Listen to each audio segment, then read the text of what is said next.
selain pemutakhiran data dan ini kelompok juga kita tadi habis melakukan penggalangan dana, dan ini penggalangan dana ini kita lakukan untuk korban bencana di Sulawesi.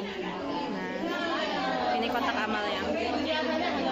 Nah, dan nanti baru akan kita salurkan ke dinas sosial, dan kemudian dari dinas sosial itu dia melanjutkan ke Sulawesi. Itu dah, ini dia Mang Bashir, Kak Tina, Kak Una, ya udah pada mulai pemutakhiran data. Dan ini juga Tengku Boy tadi udah selesai melakukan pertemuan kelompok. Dadah. Oke, ini dia nih.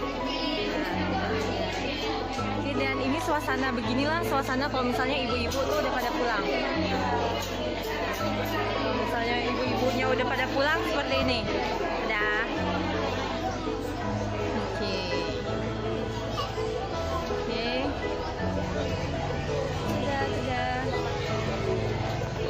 Hai, dan untuk hari ini kita masih belum habis, tunggu kelanjutannya.